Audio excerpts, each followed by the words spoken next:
속보, 홍명보 깔끔한 뒤처리 해주는 11회 회장 이놈이라고? 홍명보 배우 뒤처리 해주는 11회 회장 이놈이라고? 역대급 충격 반전. 한국 축구 간판 손흥민이 햄스트링, 허벅지 뒤 근육, 부상 여파로 소속팀 토트넘, 잉글랜드에서 2경기 연속으로 휴식을 받았다. 손흥민은 국제축구연맹, 피파, 카타르 월드컵을 앞둔 2022년 11월 초 유럽 축구연맹 챔피언스리그 경기 중 충돌로 안화골절 진단을 받고 수술대에 오른 적이 있다. 이후 손흥민은 지난 시즌까지 소속팀에서 부상으로 결장한 적이 없었다. 2022에서 2023 시즌 내내 스포츠 탈장 문제로 고생했지만 시즌이 끝날 때까지 참아낸 후 수술을 받았다. 그런 손흥민이 최근 2경기 연속으로 빠진다에 손흥민은 지난달 27일 열린 가라바흐, 아제르바이잔과 유로파리그 홈 경기에서 71분을 소화한 시점에 몸 상태에 이상을 느끼고 그라운드를 떠났다. 직후 경기인 맨체스터 유나이티드와 원정 경기 출전 명단에 들지 못한 손흥민은 4일 예정된 페렌츠바로시, 헝가리와 유로파리그 원정 경기에도 불참한다. 지난 2일 토트넘 선수단이 적지인 부다페스트로 이동한 가운데 손흥민은 영국 런던에 남아 재활 중이라고 안지 포스테코글루 감독이 공식 석상에서 밝혔다. 내부적으로 부상자로 분류된 셈이다. 국가대표팀의 핵심 공격 자원으로 손흥민이 필요한 홍명보 감독은 그의 이탈 가능성이 제기된 비보가 달갑지 않다. 지난 7월 지휘봉을 잡은 홍명보 감독은 대표팀을 이끌고 1승 1무를 거뒀다. 지난달 5일 팔레스타인과 득점 없이 비겼고 10일 오만을 3대1로 격파했다. 오만전 한 골 2도움으로 맹활약해 홍 감독을 활짝 웃게 한 선수가 손흥민이었다. 대표팀의 구심점으로서 손흥민의 중요성을 아는 홍 감독은 부상이 의심되는 상황을 알면서도 10월 A매치 참여 선수 명단에 손흥민의 이름을 올렸다. 홍 감독은 지난달 말 기자회견을 통해 물론 당장 출전할 수 있는 상황은 아니라고 본인과 클럽이 얘기했다. 손흥민의 출전 여부는 지켜봐야 한다면서도 출전 여부는 내가 직접 소통했다. 본인은 조금씩 호전이 있다고 한다고 밝힌 바 있다. 이어 홍 감독은 손흥민이 합류하지 못할 상황에 대비한 플랜 B를 준비해뒀다고도 밝혔다. 이번 부상 여파로 손흥민이 대표팀에 아예 소집되지 않고 휴식한다면 홍 감독으로서는 이 선을 책임질 다른 공격수나 미드필더 한 명을 선수단에 채워 넣어야 한다. 홍 감독은 소속팀에서 70분 이상 꾸준히 출전하는 선수를 선발 기준의 하나로 언급한 바 있다. 이 기준대로라면 프로 데뷔 시즌에 9골 5도움을 기록 중인 고등학생 장민혁, 강원이 발탁될 수도 있다. 우니온 베를린, 독일에서 입지를 넓혀가는 정우영도 최근 실전 감각이 올라온 걸로 보인다. 2경기에서 평균 66분을 소화했고 지난달 21일 호펜하임전에서는 득점포도 가동했다. 손흥민이 뛸 수 없는 상황에서 그와는 다른 성향의 선수를 발탁해야 한다면 홍현석, 마인츠도 선택지가 될 수 있다. 손흥민의 부상 소식에 고심이 깊어진 홍명보 감독이 이끄는 축구대표팀은 오는 10일 오후 11시 요르단과 원정 경기, 15일 오후 8시 이라크와 홈 경기를 치른다. 2. 캡틴 손의 부재 05-07년생 유망주 위기 넘긴 토트넘 디제 대표팀이 문제다. 위기는 대한민국 대표팀으로 옮겨갔다. 영국 풋볼 런던은 4일 한국 시간 기준 토트넘 감독 안지 포스테코글루의 인터뷰를 보도했다. 포스테코글루는 2007년생 유망주 마이키 무어를 칭찬했다. 토트넘은 헝가리 부다페스트 그룹하마 아레나에서 열린 유럽 축구연맹 유로파리그 2차전에서 페렌츠바로시, 헝가리를 2대1로 이겼다. 토트넘은 앞선 경기에서 아제르바이잔의 카라바흐를 3대0으로 제압하고 유로파리그에서 2연승을 기록하며 리그 페이즈 3위에 올랐다. 이번 시즌 유로파리그는 기존 조별리그 방식 대신 리그 페이즈 방식을 도입했다. 모든 팀이 8팀과 경기를 치르며 상위 8팀은 16강에 직행하고 9위부터 24위 팀들은 추가 플레이오프를 거쳐 16강 진출을 다툰다. 토트넘은 리그컵 3라운드에서 코번트리 시티, 지브리그를 꺾은 후 브렌트퍼드, 카라바흐, 그리고 맨체스터 유나이티드를 상대로 연승을 기록했다. 이번 페렌츠바로시전 승리로 공식전 5연승을 달성했다. 토트넘이 공식전 5연승을 기록한 것은 2021년 3월 조세 무리뉴 감독 이후 처음이다.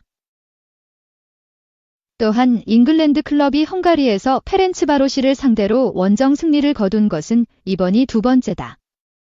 앞서 리즈 유나이티드가 1969년 11월 유러피언컵에서 페렌츠바로시를 3대 0으로 이긴 바 있다. 손흥민은 카라바흐전에서 햄스트링 부상을 당해 지난달 치른 맨체스터 유나이티드전과 이번 페렌츠바로시전에 출전하지 못했다. 그럼에도 불구하고 토트넘은 티모 베르너, 윌 랭크셔, 마이키 무어를 앞세워 공격 라인을 구축했다. 경기는 토트넘이 선제골을 기록했다. 전반 23분 파페 사르가 상대 골문 앞에서 오른발 슛으로 첫 골을 터뜨렸다. 사르는 최근 3경기에서 2골과 1도움을 기록하며 좋은 폼을 이어갔다. 후반 42분에는 브레넌 존슨이 추가 득점에 성공했다. 존슨은 이번 경기로 5경기 연속 득점을 기록했다. 경기가 끝나기 직전 페렌츠바로시의 버르너바시 버르거가 만회골을 넣었지만 토트넘은 2대1 승리를 지켰다. 토트넘은 이번 경기에서 과감한 선택을 했다. 손흥민이 빠진 상황에서 2005년생 윌 랭크셔와 2007년생 마이키 무어가 선발로 출전했다. 특히 무어는 90분 풀타임을 소화하며 팀에 기여했다. 무어는 슈팅 2회, 패스 성공률 80%, 41분에 33, 기회 창출 1회, 상대 박스 내 터치 5회, 드리블 성공 1회, 파이널 서드 지역공 투입 5회 등을 기록했다. 또한 태클 1회 성공, 볼 리커버리 3회로 수비에서도 활약했다.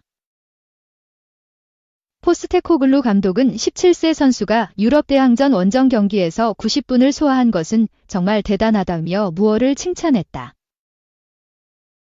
그는 무어의 성과는 선수로서 성장하는 데 큰 도움이 될 것이다.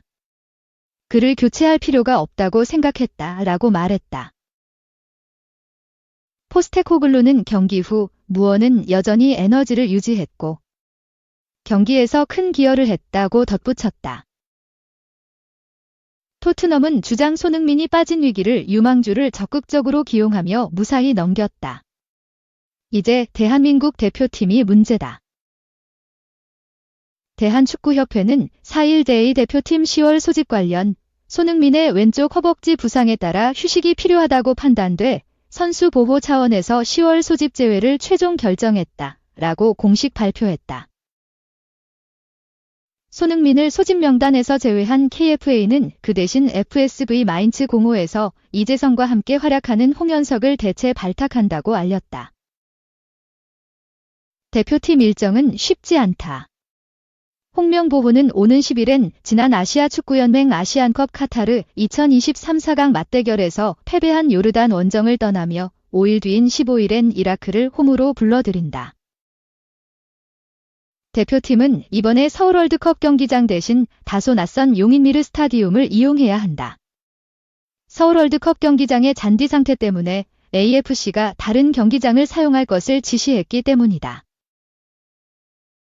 최근 국회 현안 질의, 문체부 특정감사 결과 중간 발표 등 여러모로 집중이 분산된 대표팀은 주장 손흥민을 잃었다. 그 어느 때보다 힘겨운 A매치 2연전이 예상된다. 3. 황인범 번뜩이네. 대단하다.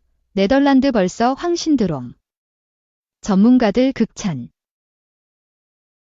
페여노르트 입단 이후 빠른 시간에 팀의 핵심으로 자리 잡은 황인범에 대한 긍정적인 평가가 이어지는 중이다. 데뷔 전부터 엄청난 활약상을 선보인 황인범은 페예노르트에서 자신의 입지를 점점 늘려가고 있다. 이런 상황에서 황인범에게 쏟아지는 호평은 황인범에게 힘을 더해준다. 브라이언 프리스케 감독이 이끄는 네덜란드의 명문 페예노르트는 지난 3일 한국 시간 스페인 지로나에 위치한 에스타디 몬틸리비에서 열린 지로나 FC와의 2024에서 25 시즌 유럽 축구연맹 챔피언스 리그 페이즈 2라운드에서 3대2 승리를 거뒀다. 1라운드에서 독일 분데스리가 챔피언인 바이엘 레버쿠젠에 패배했으나 지로나를 격파한 페예노르트는 22위가 되면서 토너먼트 플레이오프 진출권에 들어간 채 2라운드를 마무리했다. 최근 공식전 3경기 연속 무패, 지승 1무를 이어갔다는 점도 긍정적이다. 이날 페예노르트는 전반 19분 만에 다비드 로페스에게 선제골을 허용했지만 4분 뒤 양헬 에레라의 자책골로 균형을 맞췄다. 이어 전반 33분 안토니 밀란보가 역전골을 터뜨리면서 리드를 잡은 채 전반전을 마무리했다. 후반전에도 치고받는 양상이 이어졌다. 페예노르트는 후반 28분 맨체스터 유나이티드 출신 미드필더 도니 판더비크에게 동점골을 내줬으나 라디슬라프 크레이치의 자책골이 나오면서 다시 리드를 가져왔다. 결국 경기는 지로나 선수들의 자책골 2개로 인해 페예노르트의 3대2 승리로 끝났다. 이날 황인범은 페예노르트가 사용한 4-3-3 전형의 중앙 미드필더로 선발 출전해 풀타임 활약하면서 팀의 승리를 도왔다. 공격 지역 패스 4회, 기회 창출 1회, 태클 성공 1회, 인터셉트 3회, 리커버리 3회 등을 기록하며 공격과 수비 양면에서 영향력을 발휘했다. 득점이 많이 터졌으나 황인범이 기여한 골은 없었기 때문에 황인범은 많은 주목을 받지 못했지만 과거 페예노르트에서 활약했던 카림 에라마디는 황인범을 조명하면서 그를 칭찬했다. 네덜란드 매체 1908 NL에 따르면 에라마디는 글로벌 스포츠 매체 GSPN을 통해 황인범의 중요성을 강조했다. 그는 황인범은 전반전에 몇 차례 번뜩였다. 상대가 페예노르트를 압박했을 때 황인범은 그 압박에서 벗어나기 위해 자주 움직였다면서 팀을 떠난 마츠 비퍼르도 그랬다며 황인범이 지난 시즌까지 페예노르트의 핵심으로 활약하다 브라이턴 앤드 호브 앨비언으로 이적한 비퍼르와 비슷한 움직임을 보여줬다고 짚었다. 또한 네덜란드 언론에서 저널리스트로 활동하는 루이 크스는 팀버가 가장 빛나는 스타 플레이어였지만 황인범도 정말 잘했다.